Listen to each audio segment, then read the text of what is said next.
A gente conseguiu aí, no fim das contas, a aprovação do governo, da oposição, dos 30 bilhões de investimento no orçamento militar, que a gente está falando aqui desde outubro do ano passado. Quem acompanha o Fala Glauber News viu que teve interferência, teve o Lindbergh, por exemplo, que liderava a oposição e que não queria esse aumento, nem perto disso. É o maior aumento que temos na história aí das Forças Armadas. E pasmem, a maior parte desse investimento está destinado para a Marinha. Por quê? Porque entende-se nesse momento que a Marinha é a força de segurança do Brasil, não sei se eu posso dizer assim, para quaisquer problemas futuros. Isso passa uma informação para mim, Júlio, e eu queria te ouvir depois nossos demais comentaristas. Quando você diz que a Marinha ela é mais importante num possível cenário de guerra, eu penso, nós temos fronteiras terrestres demais com países aqui da América do Sul.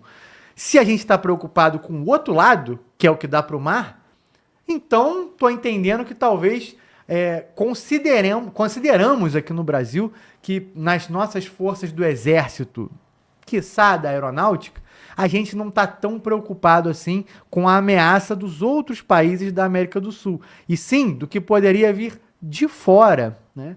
E talvez isso justificasse essa questão. Mas, primeiramente, o investimento não é só para um ano, a gente tem aí até 2030 para esse investimento, que vai sendo distribuído, mas não deixa de ser o maior da nossa história, e focado na Marinha. Júlio Roque. Bem, Eric, você foi muito categórico no que falou. Nós temos um litoral simplesmente gigantesco. Um litoral que é praticamente o litoral leste de praticamente todo o continente. É o litoral brasileiro. Fora as reentrâncias para dentro do país através das fozes dos rios. Então, é isso que nós temos visualizando o mapa brasileiro. E sobre a Marinha, até comentamos aqui em off, né, as marinhas, como todo no mundo, né, teve seus altos e baixos durante toda a história da humanidade.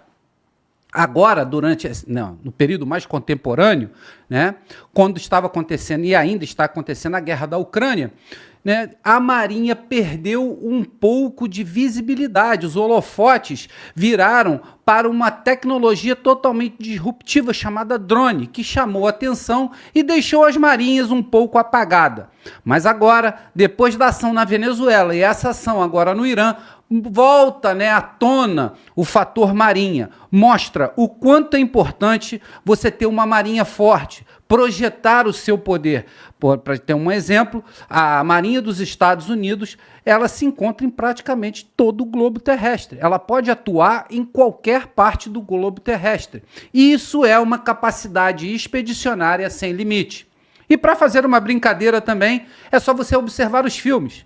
Toda vez que os aliens invadem o planeta, toda vez que tem um grande tirano, toda vez que acontece algo que vai destruir a humanidade, a Marinha sempre salva o filme. É assim que acontece nos filmes. Os recados dos filmes é um fator psicológico que o lado ocidental já vem trabalhando há muito tempo. Então, projetar o poder de mar para a terra é muito influente. E se você não tem como se defender desse poder que está vindo do mar, como o Eric mesmo disse, quando você está em bases terrestres, você sabe qual país está no seu limite e você sabe quem vai invadir, né? Se prepara no seu terreno uma defensiva para a invasão, possível invasão que vai acontecer. Já no mar não, Eric. Todos que vêm pelo mar pode vir de qualquer parte do planeta. O que vai depender é a capacidade expedicionária de cada marinha.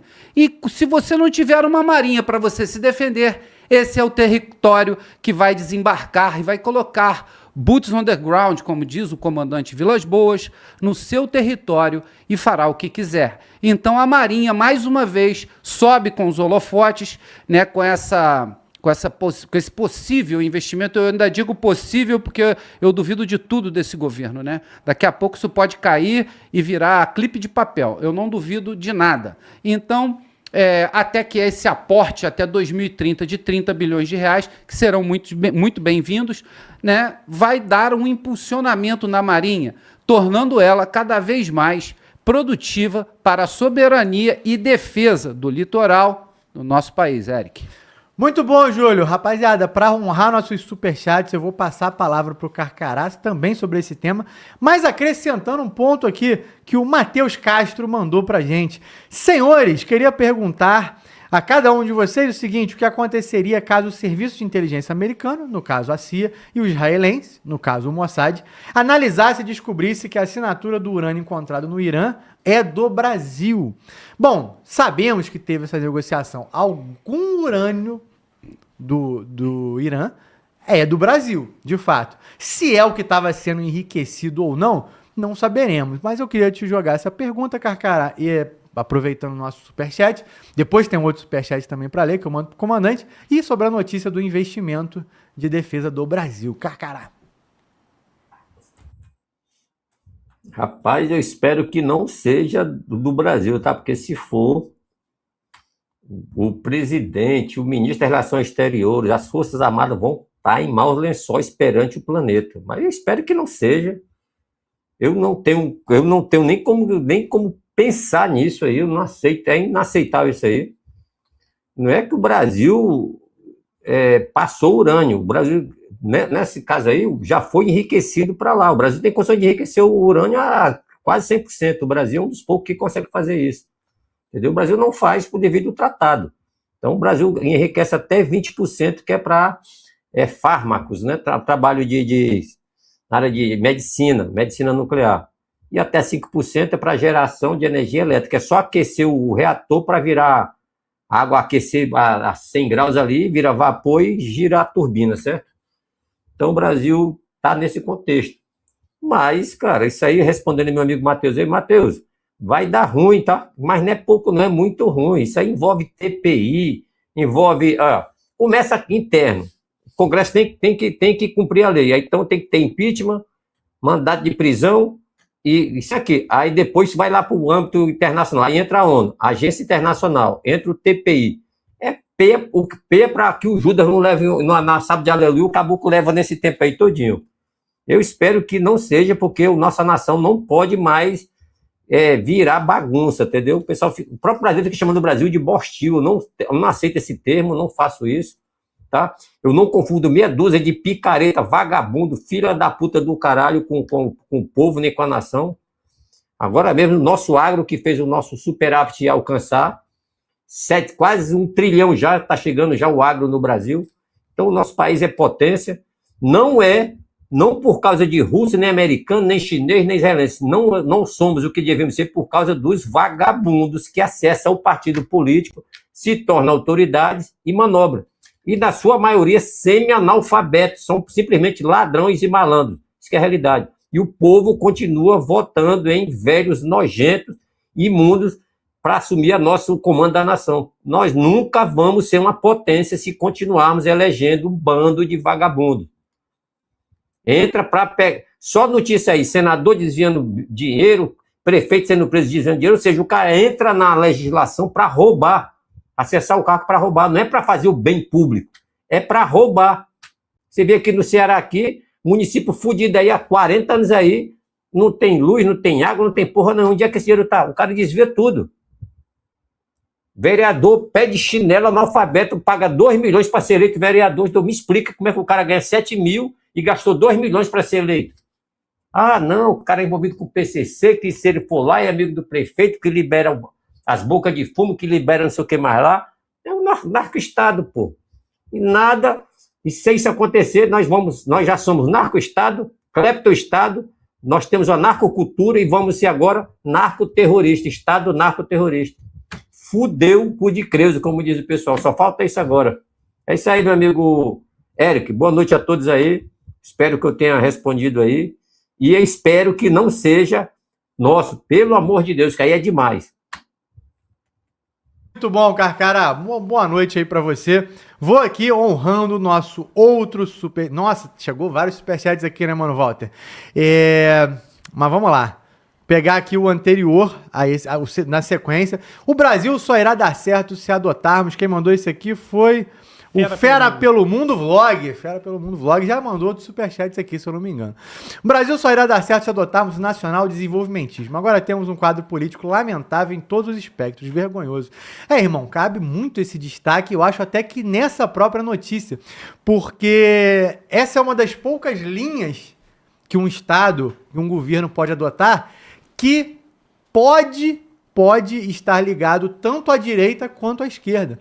Existe uma esquerda nacionalista, desenvolvimentista, assim como existe uma direita também nacionalista e desenvolvimentista.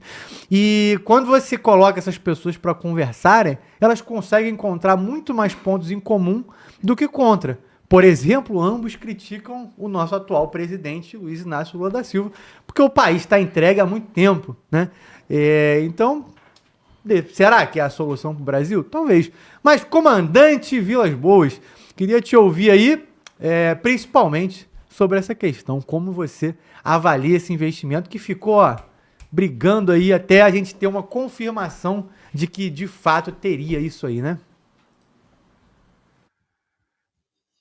Eric, a gente vê notícia, né, cara, e assim, vindo do atual governo, eu particularmente, eu não consigo ver sem botar um pé atrás, né, de ficar tentando descobrir realmente qual é a verdadeira intenção em torno disso. Eu falo isso por quê? Porque eu sempre vejo essa questão em torno da chamada vulgarmente teoria do sapato apertado, né? O que as Forças Armadas vivem, né? As Forças Armadas vivem ano a ano um orçamento cada vez mais mais apertado, cada vez é menos e menos e menos e menos. Além do orçamento ser apertado, a cada ano, se ele promete te dar 100, ele já começa o ano dizendo que só prometeu 100, mas ele só vai te dar 50. Então, o teu ano já começa dessa forma, para você trabalhar. Imagina se você tem um trabalho aí que você ganha um salário de 1.000, o teu patrão, quando vira o mês, tá bom, teu salário é mesmo, eu só vou te dar 500. Aí os outros 500, não está contingenciado. O que eu vou fazer com esse dinheiro? Não, eu vou aplicar no chão da empresa, porque o banheiro está muito ruim e eu tenho que trocar a privada. Então, é mais ou menos isso. E, além disso, a própria organização do Estamento Nacional previa, como acho que o Carcará falou isso nas semanas passadas, existem alguns fundos nacionais que foram feitos, desenvolvidos, justamente para prover um aporte orçamentário para as Forças Armadas fora do orçamento da União. Um deles é o Fundo Naval. O Fundo Naval, um dos maiores contribuidores, deveria ser a Petrobras. Então, a Petrobras, baseada na segurança que deveria estar prevendo da costa nacional, olhando seus campos de exploração de petróleo, não só os campos, mas como todos os navios, toda a estrutura dos aliviadores que fazem a extração, a exploração e a explotação do petróleo, parte do que a Petrobras recebe, ou que ela pega como receita, vai sendo depositada no Fundo Naval. Só que pelos governos sucessivos, a Marinha, no caso, estou falando mais especificamente da Marinha, foi bloqueada de ter acesso a esse tipo de fundo. Então, é uma confusão danada, porque vem o governo agora dizer que vai dar 30 bilhões para as Forças Armadas numa agenda temporal de 6 anos, ou seja, uma previsão em média de 5 bilhões por ano, quando as Forças Armadas agora, depois do ataque do Maduro, né, da captura do Maduro, foram perguntadas do quanto precisariam para minimamente restabelecer o mínimo de prontidão, de prontidão operacional, e colocaram na mesa uma cifra baixa de 800 bilhões.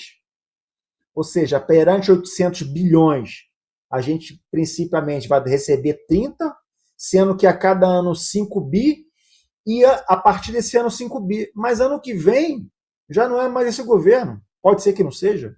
Ou seja, a repercussão dessa conta não está no governo. Quem vai pagar a conta é o próximo.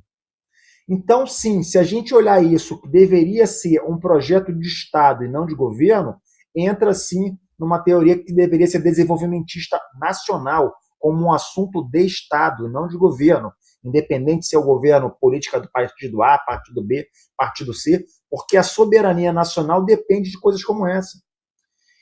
E, curiosamente, para explicar para o nosso superchat aí, para os outros ouvintes, o que afeta mais as Forças Armadas em termos estratégicos não é só o valor financeiro que é colocado para gasto, é justamente a previsibilidade orçamentária. Você imagina você gerenciar um projeto de um submarino nuclear que você prevê desembolsos com a França, com país A, país B, que ó, esse ano eu vou te dar tantos milhões, porque a gente vai fazer, vamos parcelar, um crédito parcelado, todo ano eu vou te dar isso aqui.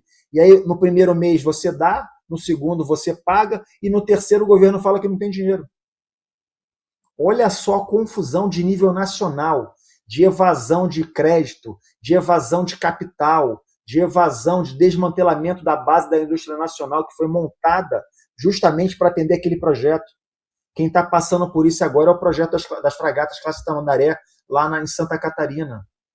O governo chega e fala que vai dar o aporte de tal, chega no final do mês e fala que não tem dinheiro, e aí começa a perder os funcionários que foram treinados, os engenheiros que são extremamente capacitados, as indústrias que se estabeleceram ali como núcleo polar secundário, que foram para lá para fazer a peça, a rebimboca da parafuseta, o parafuso, e aí começa a se evadir, porque não tem mais previsão da previsibilidade orçamentária.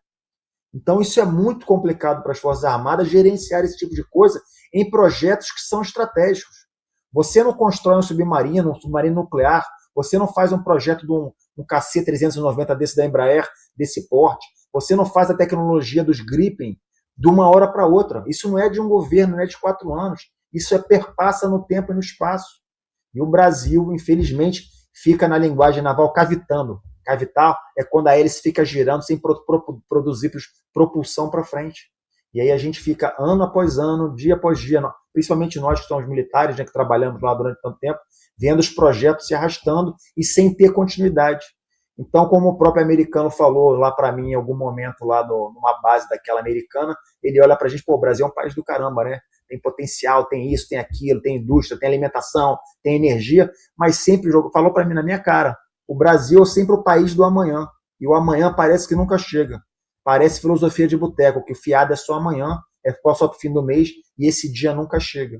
Então é uma coisa, é um fato triste, eu falo por mim, né, de ver a situação que a gente enfrenta hoje, da situação militar, da capacidade que a gente poderia ser, de potencial e não tem, da evasão de praças, de pessoal militar, de oficiais que cada vez mais vão saindo, porque não veem a sua capacidade ter o local para justamente ser exercido, e a gente vê o mundo inteiro, né, que a gente comenta aqui dia após dia, se mobilizando, entendendo essa nova tabuleiro mundial, entendendo que isso é importante, e aqui a gente fica sem ter como visualizar uma situação eleitoreira que não serve para nada, vai tampar, você tem um buraco da camada de ozônio, você quer tampar com uma tampinha de garrafa PET. Então, é bom, é melhor que nada, né, mas eu não vejo de uma forma ali a curto ou médio prazo como uma forma muito prospectiva de resolver isso de uma forma contundente, Eric. Então, boa tarde aí, boa noite já, né? A bancada dos Copos que assume uma boa noite e a gente se vê numa próxima oportunidade. Fiquem com Deus.